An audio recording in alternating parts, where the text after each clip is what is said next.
Dark truth about ashwagandha. So let's get into it.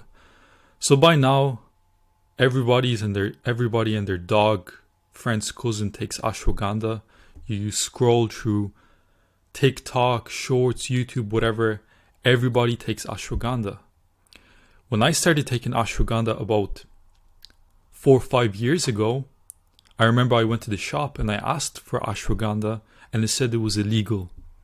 You couldn't get it anywhere. But now you go to any shop, even your regular grocery stores, and you can get ashwagandha. So let's talk about it. Because I'm a big believer, if the masses believe in something, it's probably wrong.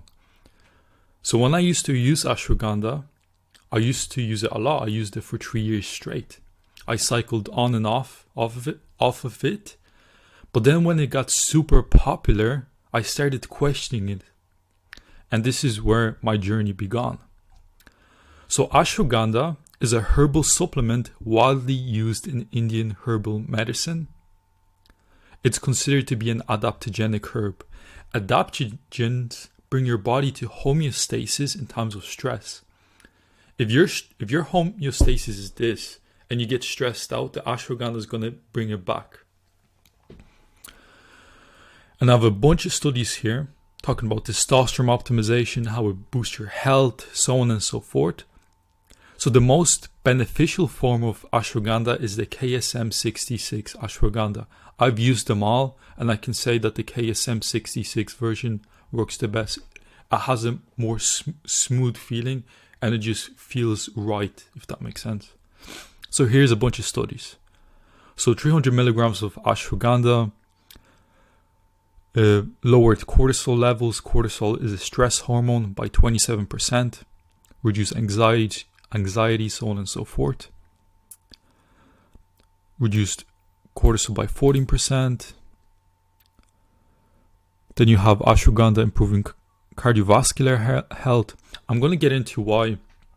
Oh, look, all these amazing studies. I'm going to show you my experience on studies, and I'm going to get into it more.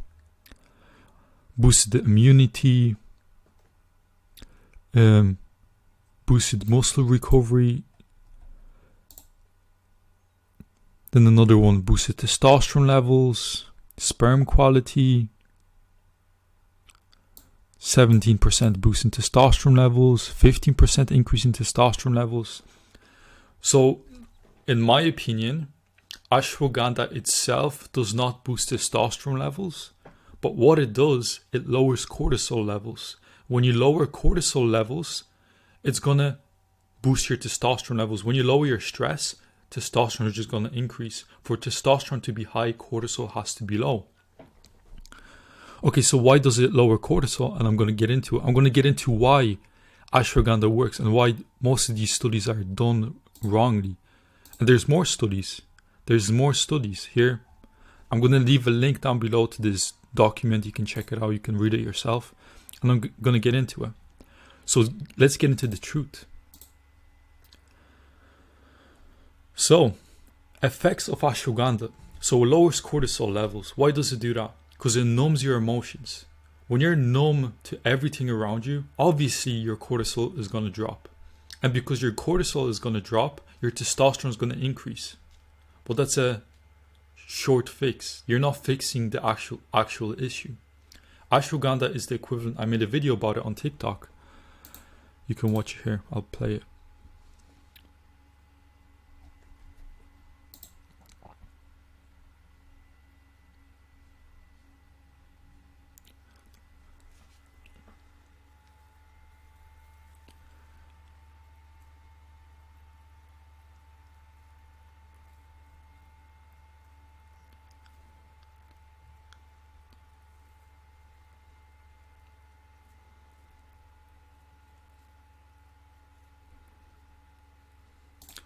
So yeah, ashwagandha is a no-go. And let's look at, so if you go to my profile, right, I have nearly 250,000 followers, getting a bunch of views, right? So I'm getting insight, like very deep insight. I've been getting millions of views on TikTok. And I just get comments. I just have so much data that I just read these comments and I get so much information. Like, you go into the comments about the ashwagandha video, right? So let's look at the comment. Makes me feel numb, I don't take it anymore. Allergic, made me feel numb.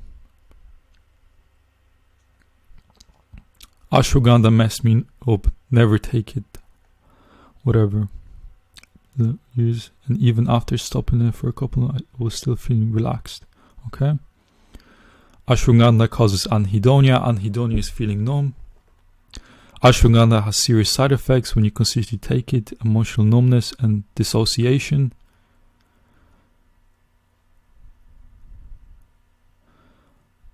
Yep. Source: worked with hundreds of clients. That's my source. And that's what I mean. Guys want to study. And let me explain to you how studies work. Let me explain to you how vegan studies work. So you have a vegan individual, and that's how they prove veganism is better.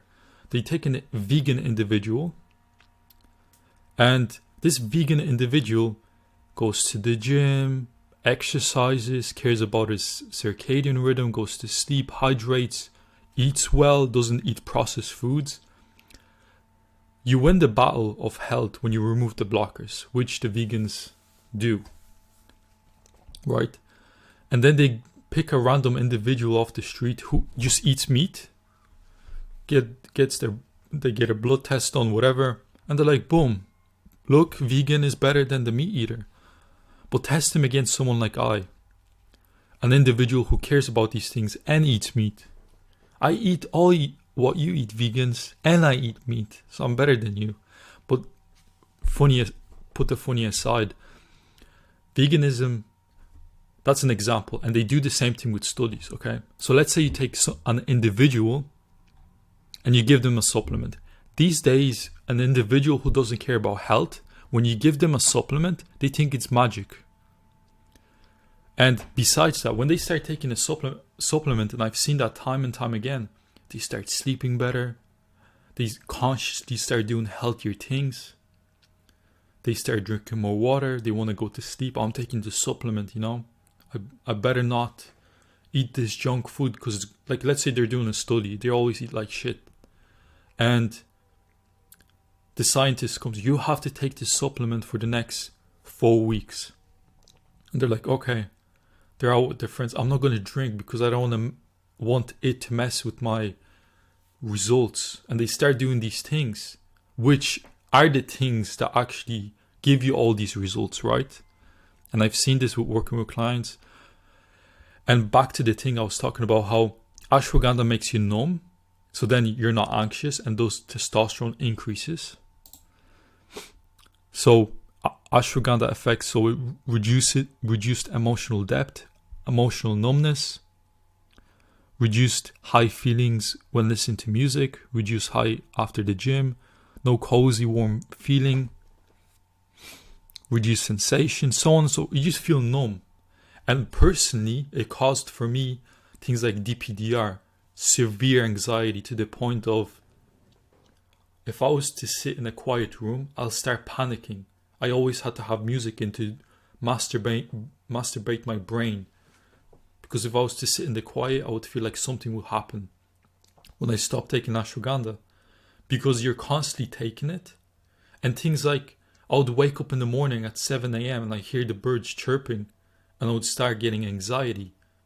It's very similar anxiety to if you're an individual who ever taken drugs or been out, and it's like 7 a.m, the drugs are coming off and you hear the birds chirping, you feel this disgusting, anxious feeling. It's very similar to that. It feels like a calm down after drugs. You feel very numb. You have emotional damage, if I like to say it. So basically, I highly recommend that you don't use ashwagandha. If you do consider it, use it like medicine. Back in the days, if you were to get cold, you would get sick, you take a bunch of vitamin C, garlic, whatever it is, Eastern European style. Or I would use ashwagandha, let's say you have a driving test, you have an exam. Not even, like, use it very loosely. Like, use it Very, very, don't depend on it. Because I was at a point when I was taking it constantly throughout the day, 1,000 milligrams. Because you need more. Because a certain amount worked for you, but now it's gone, so you have to use more. And then you have to use more. You're at a point that you're just an anxious individual. So if I was to take it, I would use it tactically when I really, really need it. Use about 300 to 400 milligrams of Ashwagandha KSM66. You're smart enough to Google that, go on iHerbs or whatever. And yeah, hopefully I saved you. And yeah, see you later.